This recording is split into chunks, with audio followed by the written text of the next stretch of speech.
I started on weekend cleanup in a lumber mill, sweeping sawdust and doing basic labor, to becoming a GM.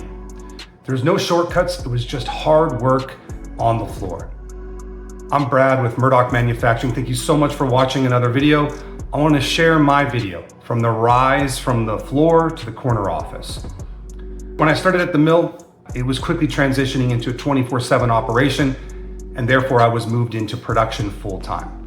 I was at the lowest position on cleanup, but there was a lot of new hires since it was a new shift, and therefore I actually was put into a training role right away. The supervisor identified me as the person that he could trust, and I was training all of the new hires on how to do their job properly. At that time, the shift supervisor also needed a backup to him. He needed someone who could help him just in case he had issues. So because of that, he selected me. I was immediately put into a higher role, but because of this, I needed to be trained all across the mill. So therefore, I was rushed through, not unsafely, but I was quickly expedited through the training on all the various machines. He also needed a safety rep. I always loved taking initiative on things, so I volunteered for that.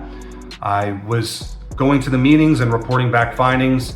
I was doing accident investigation, near miss investigations. On top of all of this, I was also the first aid attendant, one of two on the shift. I had my occupational first aid level 3, and I had to respond to all incidences on the floor. Not only did I have to do the first aid write-ups in the logbook, but I would also have to do investigations out of all of those as well. From there, the plant was expanding even more. We had more machinery put in. The supervisor was overwhelmed by the sheer workload that he had to do running the shift. They needed someone who could work alongside running the shift. So I was put into that role immediately once that became available. Therefore, I was looking into still the safety stuff, but I was looking into the production output. I was looking into the quality a lot more. I had to respond to any issues on the floor. And again, like I said, still working on all of those safety issues and items. Soon after this, I was promoted to a supervisor's role. And I wasn't just gifted the best shift. I was actually given the worst shift, who was having safety issues. They were having production issues. And I had to do this very quickly because the safety issues were piling up, and I had to make some very hard decisions. I had to actually shut the whole plant down because of the amount of near misses and forklift incidents that we were having to get everyone on track. It's all about laying out expectations, making it fair and even, but having a firm line in the sand that no one should go past. And it's about holding people accountable. You have to have the progressive disciplinary actions in place, and you have to keep it fair and even across the shift and across the plant.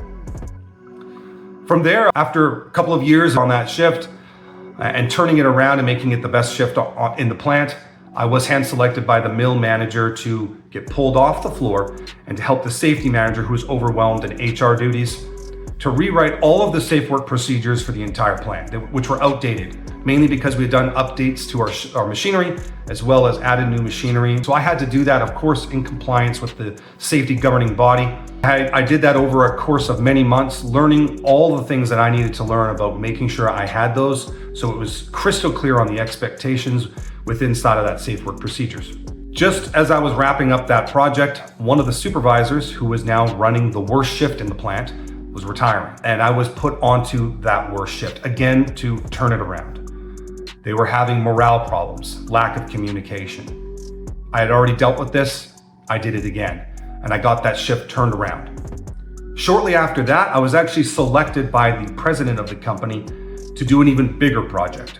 I was moved over to one of our sister plants to become the general manager.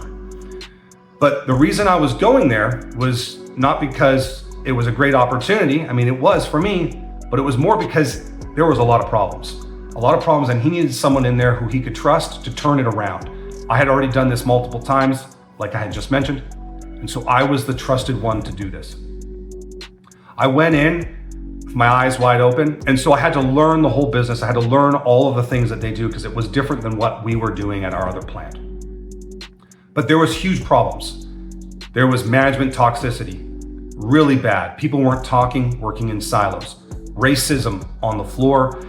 The whole entire plant was stuck in the Stone Ages. Where I had just came from was all modern, up to date. Everything was automated. It was firing on all cylinders. This was not. They had no automation in anything that they do for the most part. It lacked production. And so I went in to turn this around and bring it up to the same standards as the plant I had just left. Right away, I found and identified a couple of main fixes that increased output by 15%. Simple changes that no one noticed over the years of them working there. They simply overlooked. They had their blinders on. My main problem was the toxic management group. I worked on that right away. Communication was terrible. I ended up putting in place weekly production meetings where everyone could talk about their issues, talk about production runs, and getting people to communicate again. I was able to turn that toxicity around. I actually had the mill manager, or I should say the president of the company, come by again. I was the mill manager, but the president of the company came by again, and he couldn't believe the overall morale and how much it had changed over the course of the short while I had been there. Another thing that I was selected to do was a capital project that was there. It was our packaging department. Massive bottleneck there. All of our product would go there to get strapped, get packaged, get tagged, and get sent out so we can get shipped out to our customers. But unfortunately, it wasn't automated, and it was a massive bottleneck that was slowing our production down. Worked on that right away, changed ergonomics, got new and better tools, and we turned, as well as automation, of course, with chains and different things. We turned our packaging time from 8 minutes a load down to just under 4 minutes. Over a 50% reduction, which is fantastic. We got that bottleneck cleared up right away. From there, I had to make a difficult decision. I needed, for the betterment of my family, to move out of that area and decided to move to Texas, which is where I'm currently living. This is my home now. But my mind and my passion is still in manufacturing. That's why I started Murdoch Manufacturing. I want to help other people. I want to help plant managers and owners fix their plants, fix their shifts, get better outcomes.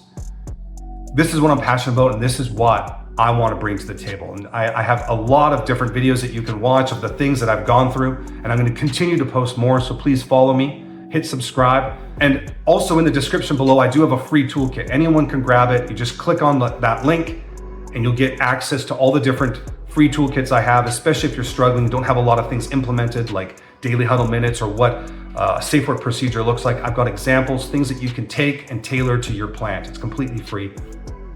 On top of that, if you're wanting to have a call with me, free 15-minute call to see if I can help you in anything from safety to output to morale boosters, just type the word consult below in the comments. We can jump on a free 15-minute call. I also will include the link there where you can book it directly, see if I can help. For more real fixes on the plant floor, please hit subscribe. Again, I'm Brad with Murdoch Manufacturing. Thank you so much for watching, and I'll see you in the next one.